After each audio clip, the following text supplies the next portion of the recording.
Thank you for coming. I'm John Vanderslice. I'm a fiction writer, and I teach at UCA, teach creative writing. Sometimes, occasionally, nonfiction writing as well, or playwriting. And with our undergraduate BA in creative writing and our graduate PhD program. And I'm here today participating in this series that Ellen's got going on the writing process. And I'm going to talk about, let me say, my colleague, Dr. Faulkner, was here last week talking about her strategy for revising.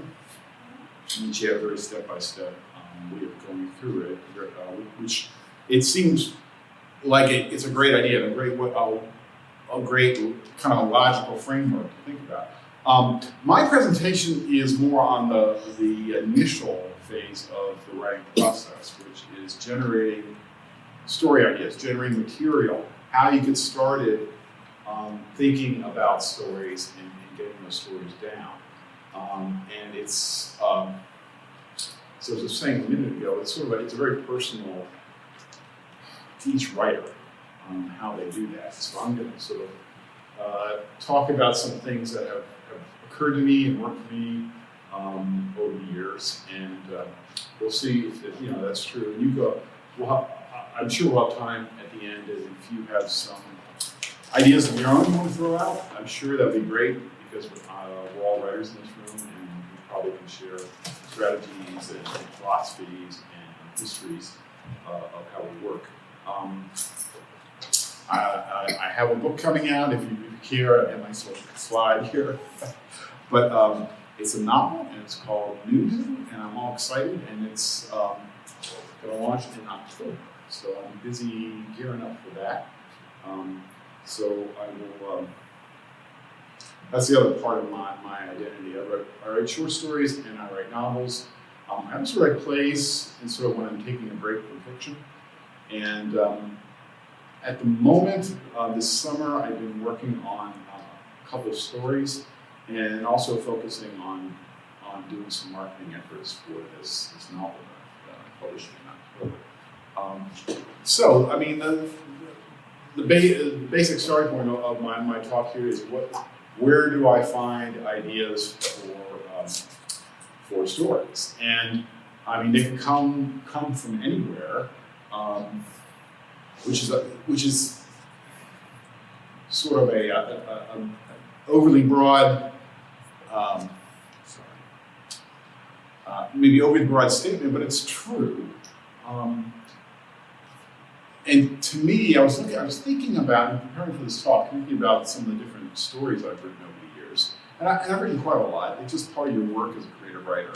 If you're a fiction writer, you work on stories, you work on novels. It's a part of your daily work. It's not something that you do once and then you put down and you don't get back to for months and months and months. It's just part of your regular routine as a writer.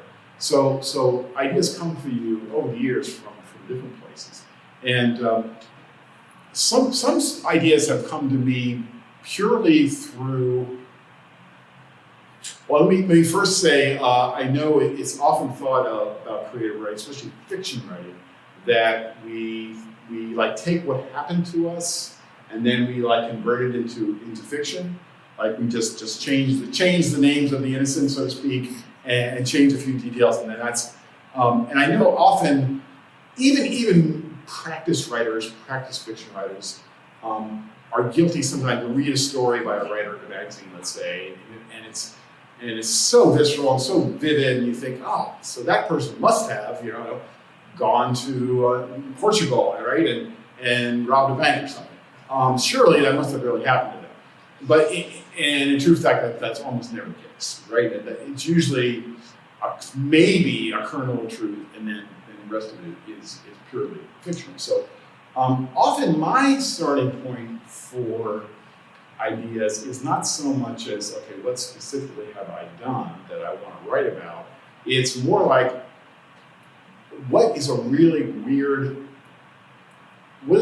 situation, something completely oddball, that out of the blue occurs to me, and I think, that might be an interesting thing to pursue in fiction. And it's not like I have any end of the story in mind. I simply start with this oddball scenario. And honestly, after I write the story, I often can't remember where the oddball scenario came from. And a couple of examples that I jotted down. I pass out prompts to my students, and I'll talk about this a little bit later, in my fiction writing class. We also do, part of our every semester is writing in class, which can be a bit of a surprise to some students. They're not used to doing that, but I like to set aside time to do it in class. So I rather than have them walk in and say, all right, everybody start writing a short story. I feel like that's not fair, right? Actually, write code like that. So I'll like come up with these weird prompts sometimes. And one of them was just mimes. For some reason, mimes were on my mind. So I said, think of the mimes doing crime. Making a rhyme about the mimes of crime. So I thought, why don't I try that one? So and then I was writing with my students. So I just, I had no idea what the story was about, except it had mimes in it and there was crime. So as it went on, it ended up being that they were a group of mimes, sort of a gang, and they were doing different, it was around Atlanta, so I just chose Atlanta, almost randomly, doing different crimes, and however, they were not bad crimes. As it turns out, they were part of a sort of a social justice organization that was doing sort of Robin Hood things, stealing from the rich and giving to the poor, but that you don't know that until the end of the story.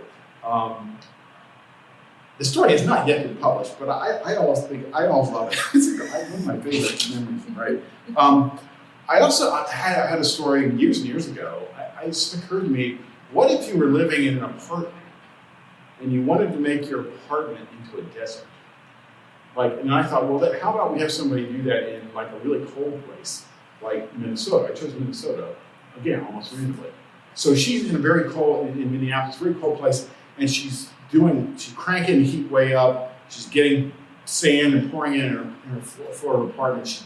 She orders online animals you would find in a desert, and she fills her whole apartment. And she breaks down like anything that looks modern and would ruin the illusion of a desert. So she creates a desert out of her apartment. So, I mean, that's just an idea I had, so I tried to go from there. Now that's a vague way to think about like oddball situations, but I think we all notice things or think about things like that once in a while. And the thing to do is say, oh, well, let me sit down and try to write a story and see where this weird situation would go if I actually try to flesh it out, hour by hour at my writing desk. Often it can take some really surprising places. Another kind of one that maybe seems obvious is jobs you work. Not that I want you to tell stories of things that happen to you on the job. That's not what I mean.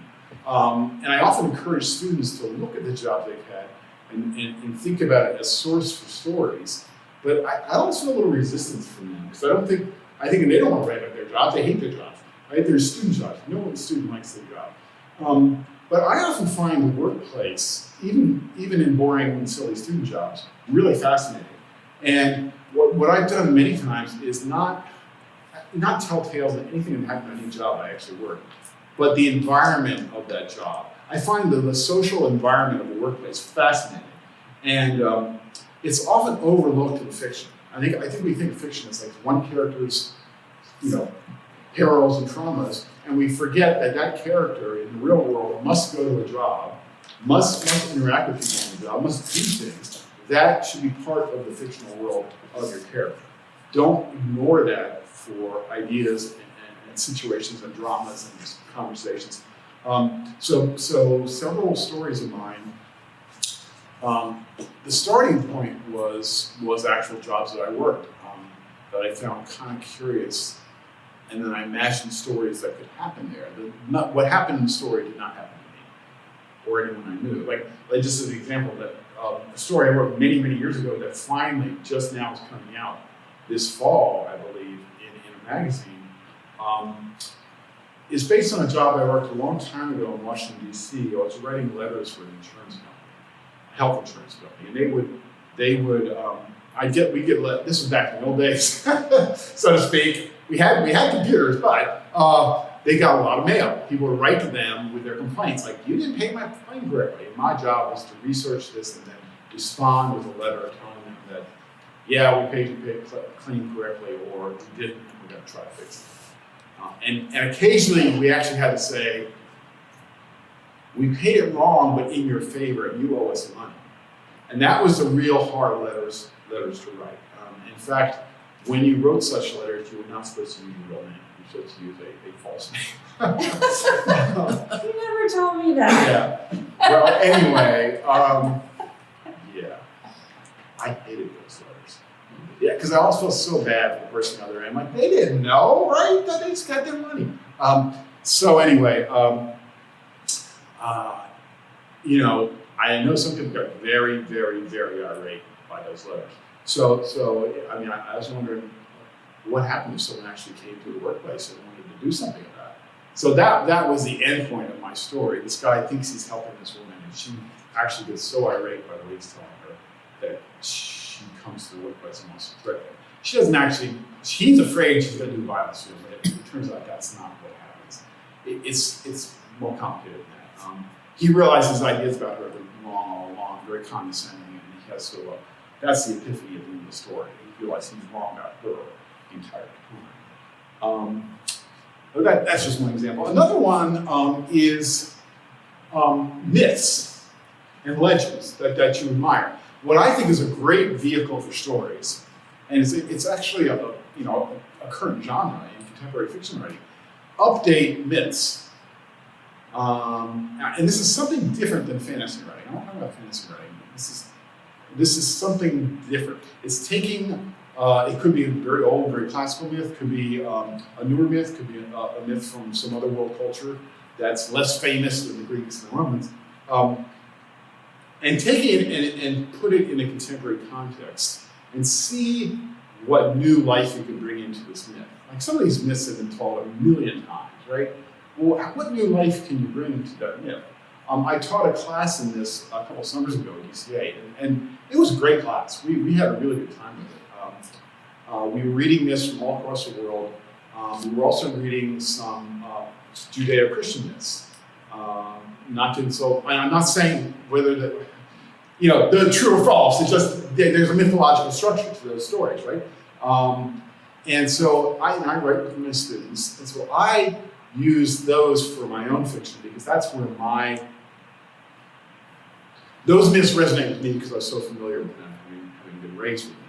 So I wrote a story. One of my favorite stories actually is when it's Mary Magdalene, it's first one to go to the grave after Jesus dies, right? And I don't know if that's often forgotten. And so what happens to her and who presents themselves to her and what they tell her, it always resonated. I love that story, right? I mean, just as a story, I think it's a fantastic story. So I updated that. I have this person going to a graveyard looking for a grave, and they can't, it's gone. They were just there the day before at the funeral, and she goes back, and the grave isn't there, and it gets very spooky and weird. And people present themselves to her that are a little bit eerie, and she's trying to make sense of it. That was my updating of that legend. But years ago, I also did a story from the point of view of Eve, which is a fantastically fun story to write. She doesn't hate her husband. Adam is made out of a complete boo. And it was a lot. It was a very postmodern look at the Adam and Eve relationship, although it ended on a very serious note. But that to me was fun. And that's not respectful or disrespectful. It's just having fun with the story. That's how I think of it. But you can do that with any kind of myth that you care to, because they already exist as great stories. So why not make use of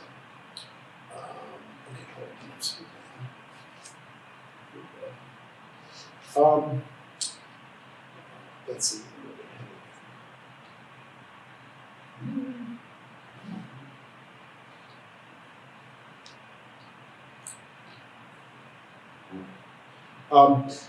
Another obvious one, I guess, is when you're reading, see what strikes you in any book you read, whether it's fiction, nonfiction, poetry, anything. For instance, I was reading a book on the Seine River, last summer. A friend of mine knew we'd gone to France several times and fell in love with the country and had, seen the Seine from different places over the years. And so she gave me a book that was all about the Seine and its importance to France and what's happening on the Seine in different locations of the country, and it's sort of the history of its naming. And all the things that I didn't know. I mean, I've been to Paris plenty of times. I walked along the Seine. I thought, oh, that's a nice river. I didn't know anything about the river itself, really. And one curious fact is, and I didn't even know this, it's named after a Roman goddess. It's sort of a very adapted name of this Roman goddess Faulkner, a river goddess who supposedly had powers of healing. So people would go long ago, like 1,000 or more years ago. They would go to a shrine was built on the river, very far from Paris, and people would go it was kind of like lords or something. When you were suffering from an injury, you would go to the shrine. People would make like artificial representations of the part of their body that was injured, and they would throw these like, I guess you call them statues, into the pool there at the shrine, and that would tell the goddess that you need her help getting your broken arm fixed or something, whatever it is. And I thought, oh, that's weird. And I was reading the book to read the book, but it occurred to me that would be a good idea for a story, is someone who's going to the Seine for that reason now. So I just made use of that sort of background information to write a story about this couple who saw hiking in France, and then of course it gets into their history. Another idea I really like to use is collaging different items together. Like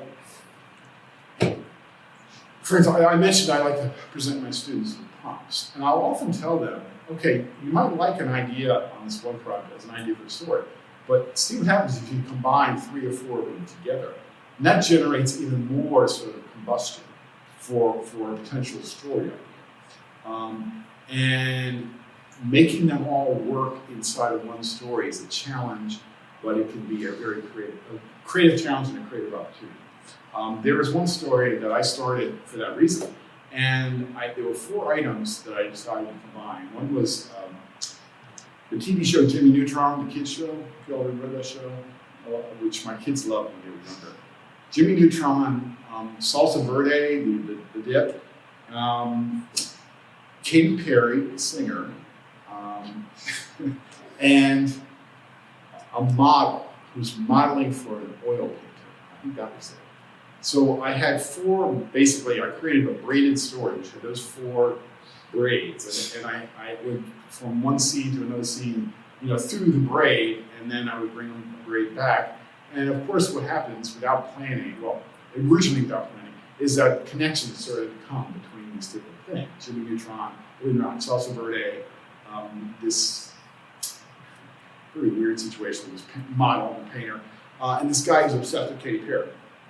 And that became my working mechanism as I went with the story. Like, how do I push these connections? How do I make new connections? How do I, when it gets to the end of the story, make it feel like it's the actual end of a complete story, even though it starts from completely weird, disparate, unrelated topics? So that is, again, another creative challenge that will stimulate you when you don't know what the hell to write about, you don't particularly have any good ideas, but you want to write something. Well, just choose randomly 4 topics and see what kind of energy can get started there. It's actually one of my funnest ways to generate material. Now, I have to say it's probably more likely to work in a short story than a novel. A novel is a whole world. You're creating a whole world that you're expecting your readers to enter into and live with for many days. And it takes a lot of heart and soul to write a novel. And so I'm thinking maybe more short stories, which to me are, I love short stories because you can play with them, right? They let you play. It doesn't take a year. It takes a few weeks to write a short story. So you can go through many and just have fun and experiment. And no pressure. I just take the pressure off. And the last idea I would, oh no, one more before I get to the last one. Song titles. Song titles. Album titles or song. Yeah, I mean, we drive along in the car, listen to the radio, a song comes on and it makes you think of something. Yeah, there's that. But also just titles themselves can be very provocative. And so one of the things, that's one prompt I hand out to my students, like, think of a song you really love or an album you really love. Use that title to get started on a story and see what happens. And I was in class one day and that was on the sheet of prompts. So I was thinking about, for some reason, this Bob Dylan song called Slow Train Coming from like 1980 or something. That's how old I am. It was in his biblical phase, but it's a very good song. Slow Train Coming. And I thought, that's a very, for some reason, it seemed very provocative to me. So that's what happened. That's what happened in the story. A guy used to walking on train tracks in Memphis, and he's totally drunk. And he just got to this very successful business meeting, and he went out to celebrate, drank a lot of wine, and just decided, because he was drunk, to walk from Memphis to St. Louis, I think. Great. He's drunk. And then he falls down and is there thinking to himself and laughing on the ground, and there's a train that's coming, a slow train coming. And he can hear the whistle, but he doesn't really process, oh, there's a train coming, get the hell off the tracks. And you don't see him get blasted by the train, but that's what's implied at the end of the story, that he is going to die. I have a very macabre sense of creativity. Another idea, which I don't actually mind too often, but I think sometimes it can be very useful, is current events. If you're at loss for a story idea, what's going on in the world around you that resonates with you? There's, whether fiction should be political or not is a very controversial topic. I think it very much can be, and it can be very powerful. So, if done well.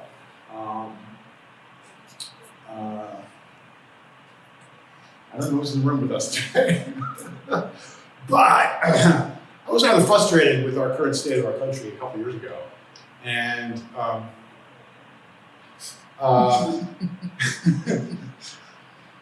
I know, and my wife can attest to this, that she had heard different people say that,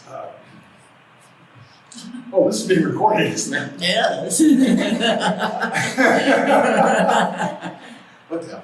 It's just fiction. If they had the opportunity, they would actually do in the president, if they had that chance. And we're talking law-abiding, meek people who are like senior citizens. And I'm not kidding. You may know those people. I was thinking one day, again, I'm a fiction writer. I like to toy with ideas and just speculate about stuff.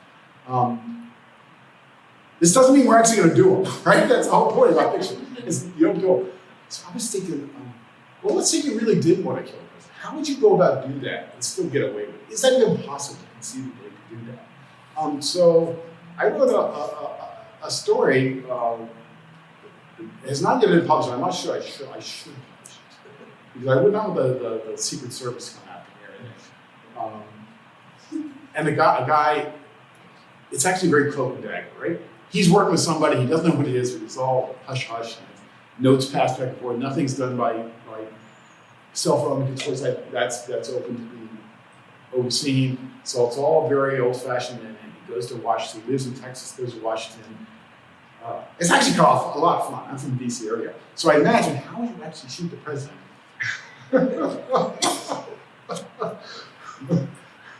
So Hypothetically. What? Hypothetically. It was a heck of a lot of fun to write that story. Although, if you care for the president, then you'll happen to know that he doesn't actually get away with it. And finally, I decided there's no way you can possibly do that and get away with it. There's too many cameras around. There's no way. There's no way you can actually. He thinks he gets away with it. He seems to for the longest time, and then at the end of the story, it's clear that the trap is closing around him, and he's not going to get away with it. And that's where the story ends. Unfortunately, because I'd be perfectly happy to get away with it. Although he's not technically guilty of murder, because the president doesn't actually die. He is shot, but he's not died. So the guy's not technically guilty of murder. Anyway, that's one example. That's not my only example. Well, all right. I know I wrote another long story because of course, COVID, and this is early in the quote-unquote lockdown in New York, so it wasn't really lockdown, COVID. And one thing I did early in the lockdown, because I used to go to the gym all the time, and I just couldn't. So what I did was I took long walks, and I long walks around Conway. And so eventually it occurred to me to write a story about someone who's doing exactly that and interacting with different people. And so the story is told, it ended up being a rather long story. Each section is from a different character's point of view who are witnessing this guy in different ways and going about their own business, reacting to. It's actually set on the day when things open up again, because that hadn't happened yet when I started the story, but it's supposedly, just for a few weeks, and then we're going to go back to normal, right? So it was just the first day when things were opening up again, and the kind of trauma and the worry of such a day, because there was no vaccine in my story. There was no thought of a vaccine back then when I wrote it. Anyway, so that was my COVID story. So if you're stuck and you don't know where to turn, look around you, turn on the radio, listen to the news, whatever strikes you. There's always, we live unfortunately in a very political time, I think unfortunately, in a very divided political time, very contentious political time. So make use of it, I guess. I mean, if that's where your heart and your interest lies, your soul lies, and your passion lies, find stories in that. Find stories in that. And you can write some very powerful stories out there. There's a lot of powerful political poetry that's good, so why not fiction too? Have you ever written anything based on a strange dream? That is a very good question. No, I don't think so. Because I actually don't remember my dreams very well. And I don't keep like a dream journal. My dreams just sort of go away very quickly. And I don't know what that says about me as a writer, but maybe not good. Because I know some writers do. They'll wake up and go, oh, that's a great idea. And musicians too will often sometimes wake up with lines of music in their head that they want to say. Sometimes the dreams come back. They go, why didn't you write me down? Here's another chance. This is to finish the story. Never happened to me. That's interesting. I have very boring dreams. I mean, I don't know what it says about me, but I have very boring. I have some good ones. Yeah, people. I hear that all the time. Like, that's not what happens to me. Because I grew up in a haunted house, so I'm not Okay, that explains it. I thought we were sharing the house with somebody. It's like, Mom, who's that old man standing next to the water heater? What old man? Forget about it. Until they started throwing furniture, then I started getting a little scared. Well, okay, and then the last one I wanted to mention to you is just simply, there are all, and you probably know this already, there are all sorts of sites online for prompts for fiction writing. Google creative writing prompts or story writing prompts. There's many sites. In fact, I had a slide showing you one, but since we don't have the connection to the library, I was going to open up the connection and show you what's on. But there's an abundance. Like, I don't even probably need to invent prompts for my students because all I have to do is click on a site and they're there. And so that's the thing, if you're ever stuck for a story idea, all you have to do is go Google story writing ideas and they're there for you. And now you may not like what you see, but inevitably, because usually there's a whole cache of ideas saved over weeks and months, you're bound to find one that works for you. Way back in the dark ages, 1974, my first freshman year English teacher, he would bring us newspaper articles about unusual things in other countries, and he'd say, okay, before the class is over, I want you to take that article and I want you to turn that into a really interesting story. And there was one he gave me that was about, in Kuala Lumpur, they had a problem with the police, doing their job because they had too many wives.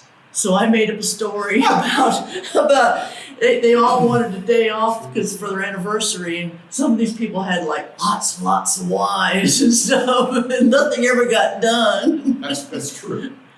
That's real? That's a real They had a story? problem with the police because they had too many wives. It was interfering with their work. There's an easy solution. I just don't have that many wives. Oh, yeah. I mean, all right, whatever. Well, yeah, I have often wondered about societies in which that phenomenon is a thing. I'm like, why would you want that? I mean, what is the point of that? I don't get it. Some guys could hardly handle one.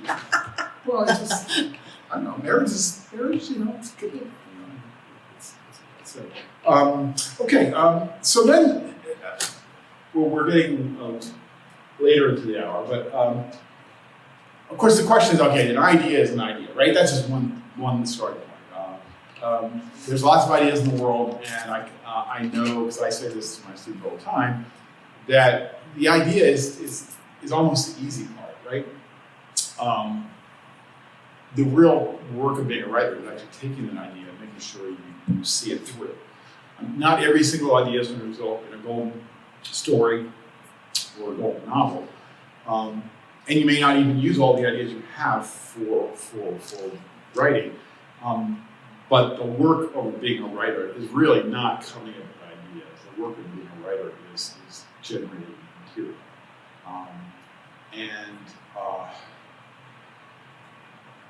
What I always say, and not everyone can do this or feels this is correct, but certainly with short stories, not so much of novels, although people have tried writing novels. I will tell my students, simply just jump in, just start.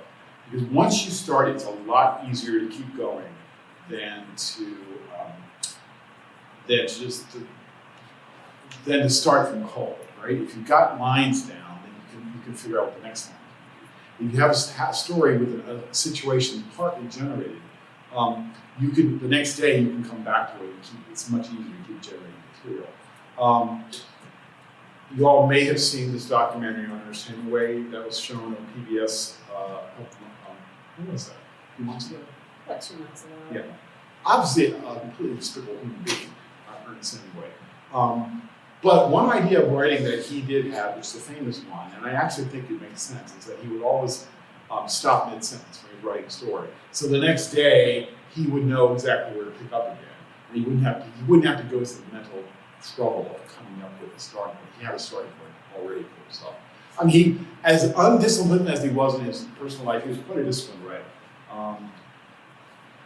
I don't know how you get up hungover in the morning and write. I don't actually know how one does that personally. But that's a whole other story. And I actually have gotten to that subject with my students, like, what's this about writing drama? Like, why? Why would you ever want to do that? They get all upset with me when I say, that's a dumb idea. But anyway, okay, that's a whole other subject. We can talk about some other day. Just get started, jump in, be fearless. I mean, the worst that can happen is you start writing a lousy story. A very famous writer who wrote a famous book on writing just tells you, look, no matter who you are, your first draft is going to be terrible. So don't even worry about it. She actually says shitty. It's going to be a shitty draft. Don't even worry about it. Just write it. Once you get the shitty draft down, then you can do something with it. And that, to me, I really more and more I write resonates. It's true, not the shittiness necessarily, but the idea that getting something down is better than getting nothing down. If you get something down, you can then go back and start to give it life. And you have to see that first thing through till the end. You can't stop your story halfway through. My students do this all the time. It drives me mad. I worked on that idea for a while, and I decided I didn't like it, so I stopped. You got to see it all the way through to a finished draft once. And then you really know what you really have, and then you can decide what you want.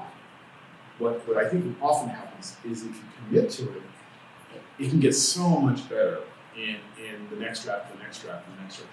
This happened to me just recently, a story I wrote about someone who's a book blogger, which occurred to me because I'm looking into book bloggers to see if they might want to review my novel that's coming out. You have to contact each of them individually and ask them and talk about your book, and that's fine.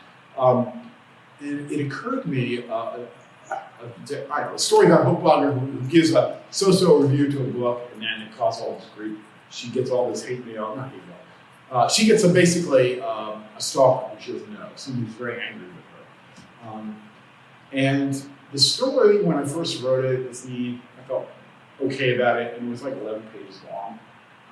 But that was the first draft, and I knew I had just gotten started. So day after day, I go back to it, and add to it, and add to it.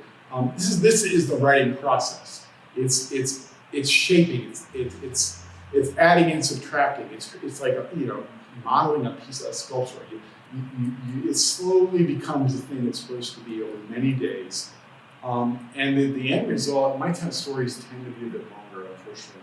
It was like about 30 pages long when it was all done. And all these things that happen, that characters that were not even in the first draft, or just barely mentioned at all, I realized I had to develop for the sake of the story.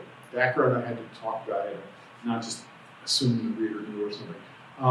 And all that work day after day after day, it was sloppy, and it was, it's just the work of writing. That's how you get to the story that's worth presenting to the world and that you feel proud of. Your first draft will not be something you feel proud of. I'm not saying it's bad, actually, but it'll be something that's down and that you can then work with it. So that, to me, while it's very simple advice, if you're talking about how do I generate material, you do by doing it. You do by not overthinking your short story. I don't believe in planning a short story, like writing an outline, so you know exactly what happens at the end of the story before you start. I personally don't believe in that. Some writers work that way. I do not at all. I think it's actually a very bad idea. I think there's a lot to be said for the discovery process, for discovering things as you write, learning about your characters as you write them, learning about the situation. And I also believe that our unconscious is very organized. We think of the unconscious as messy, like a jungle, and all this stuff happening. I actually think that our subconscious is extremely organized.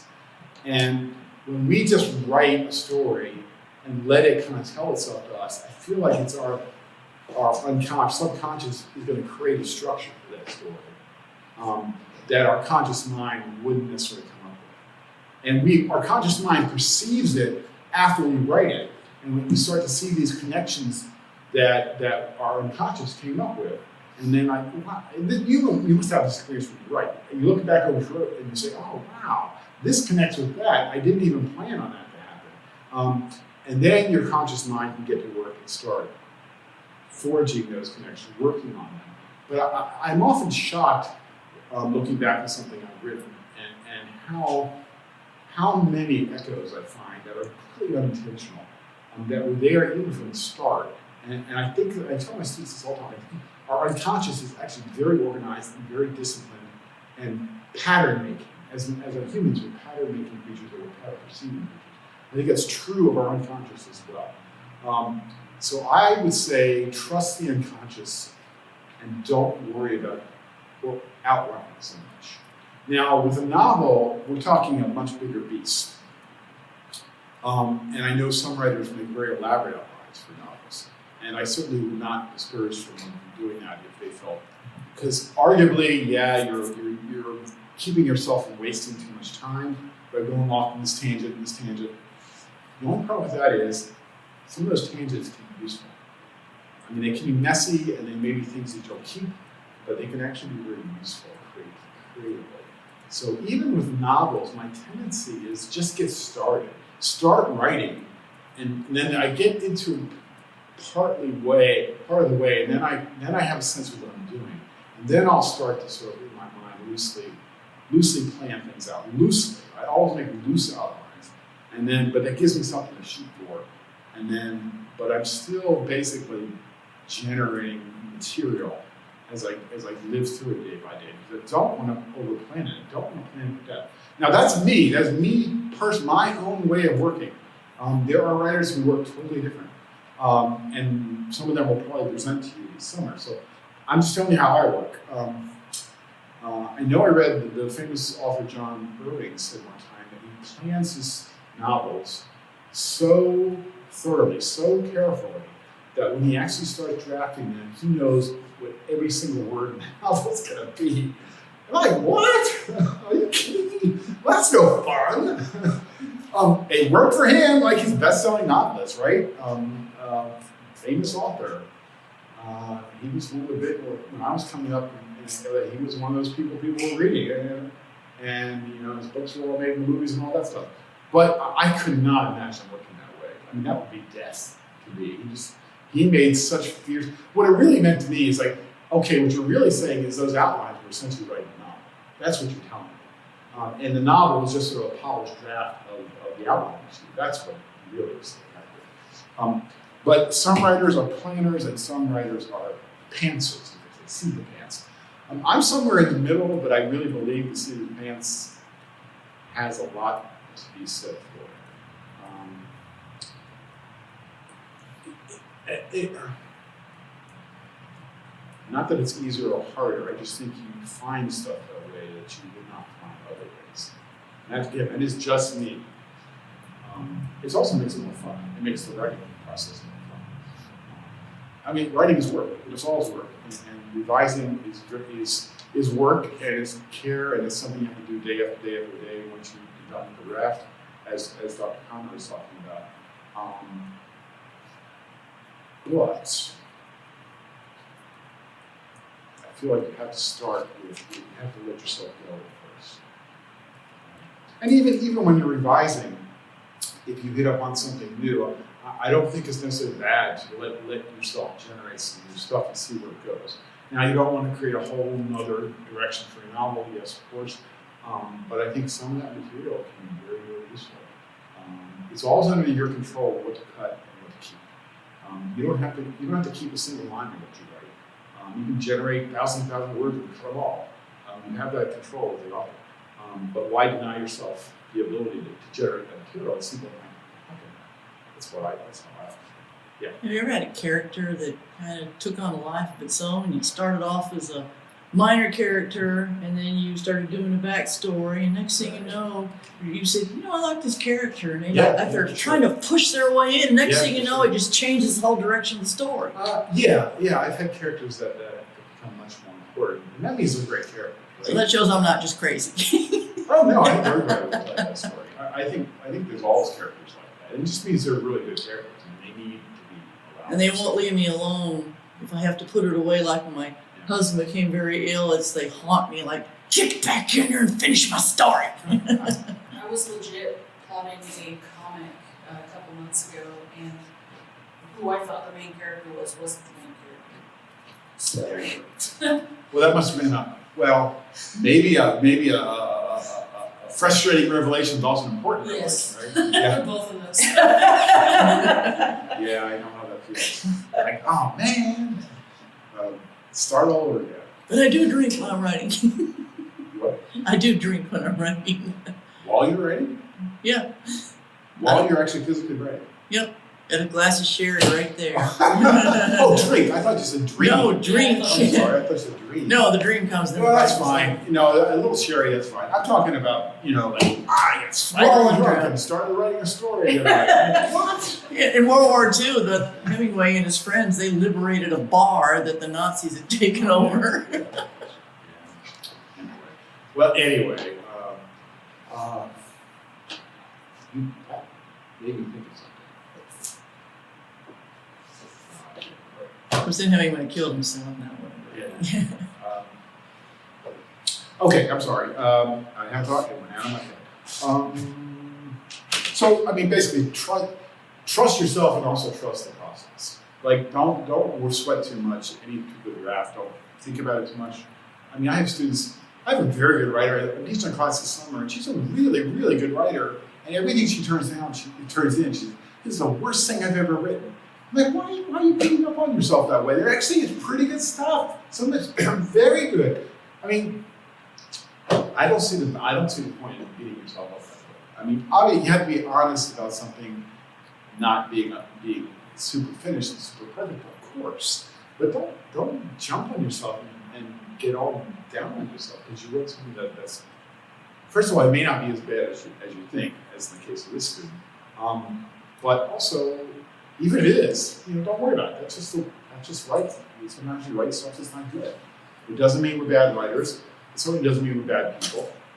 It doesn't mean you should stop writing. No one should stop writing, in my opinion. Anyone who wants to write should write and should keep writing. Because you only get better by doing it. Oh, that's what what you said somehow brought this to mind.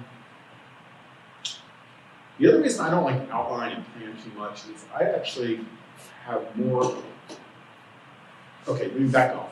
I before I hurt my back a few years ago, I was and my wife will tell you, a very dedicated runner. I would run a lot. I ran several marathons, half marathons. People would always ask me, do you use that time to like plan your stories? And I'm like, actually, no, I don't. I would write in the morning first, and then I would run. And I wanted to get it all out of my head. I wanted to clear my head. So I actually have better ideas at the desk, physically writing, whether it's pen or that's when things coalesce. They don't coalesce just in the abstract, wandering around. But that's me. That's me, my way of working. Some people are very much benefit by doing that kind of pre-planning and while they're doing other things, thinking about the writing. That's just not me. Yeah, that's not Walking, but walking is really good, or some kind of like mindless thing. Yeah. Your mind goes like, and something you'll get it, some idea for something you're working on that like will solve a problem or a further plot point or I mean I don't know. There's something about that movement is really good. That makes sense. A lot of writers do that. No, I understand that. I'm sure it's true. It just, for some reason, I can't. No, and that has happened to me for sure. But I'm weird that way. I feel like I almost don't even know what I'm going to do until I'm actually doing it. That was a major part of my PowerPoint. Dang! About getting started. If you're having a problem getting started, bribe yourself. Oh. That was a major part of my presentation. Like, well, first of all, as my wife will tell you, I have to have coffee. I cannot write without coffee. I don't want to write. Partly it's because, I just like having a cup in my hand. I just like that sort of movement. But also, there's something about drinking warm liquid that just gets your brain going. The coffee works. It doesn't have to be coffee. I guess people who like to smoke cigarettes probably the same instinct in them. I've never smoked cigarettes. Or chocolate, or music. I know many of my students love listening to music when they write. I don't understand how that's possible at all, but that shows the whole way. Classical music. That's how a lot of Classical my music, ideas. yes. That Listen makes to all this sense. Wagnerian stuff and all that. And it's like, I see this picture, and this is going on, and this is going on. Just make it physically easier for yourself, and you're more likely to do it. My wife, the other one I have in my PowerPoint was dogs. I have a beautiful picture of a very cute dog. My wife says that the one she loves to be in your bed because the dogs will gather around you, right? Just like Edith Wharton. The famous writer Edith Wharton used to write in bed. I don't write in bed, I will say. Yeah, but I do other I guess she had a lap desk or something. She wrote. Yeah, she did. She would write a page. She would toss it to the floor. This is Edith Wharton, and the maid would come and gather them up at the end of the day. Right. She had to have her little dogs around. Her little, Her little dogs. So the dogs like her reward for herself for doing that work. And she had a very, very full, very active life. Her theory was, I'm going to write. I'm being a very committed writer, but I'm not going to let writing keep me from doing all the other things in my life that I want to do and I'm kind of required to do. Is my place in the world. She lived in a fairly structured world. But so she did. And that was so she got up and did her writing in the morning with coffee and her dogs. So if you need something to get you going, give yourself a bribe. Also make writing a routine. People say that all the time. No, you don't have to write every day. No, you don't. But do have a time works well for you. Novels have been written, this is just an example, as the big hard thing, right? Novels. They have been written under the most unusual circumstances you can imagine. There's plenty of certain people wrote novels on the bus on the work every day, or the subway. That is not that unusual thing to do. especially first novels. Yeah, yes. Or working at jobs, at lunch break. There was a pretty famous writer who took a job as a security guard just because he knew he could get away with writing. He'd be able to sit down at night as a security guard and work on his novel. That's what he did. So no one has the perfect life to be a writer. You have to sort of make it part of your team, no matter when that is, where it is. Find what works for you. It could just be like 15 minutes a day, it could be 25 minutes a day. It does not have to be a 5-hour block time. You know, I've heard people say, I need a really huge block of time so I can really develop my idea. No, you do not need that. Get over it. If you have 20 minutes a day, that's your time to write. Do it. You can do it. You have to. Yes, it might be painful at first, but have some chocolate. Drink cherry. Have a dog with you. You can work for 20 minutes, and after a while, it'll get easier. And if you get stuck, just jump to the next thing. Don't fret too much. Just keep writing. I like to just physically keep writing. Sometimes I drive my students mad, but I want them writing. I don't want them thinking about writing. I want them writing, because that's how writing gets done. And I think that's how I do it. Person. But that's me personally. It's my way. Other people are different. I've learned I can't make too many axioms because everyone's got their own way of working. Any generalization that's true to me is not true to other people. All I can do is tell you what it is. I think that's pretty much what I was going to say. I guess that was an hour, but we got started late, so you might want to do some editing on that. So he's certain thing I talked about.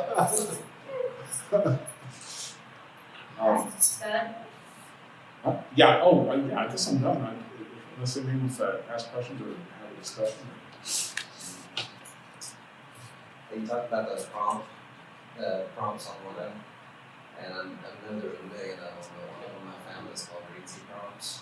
So what is it? Reedsy.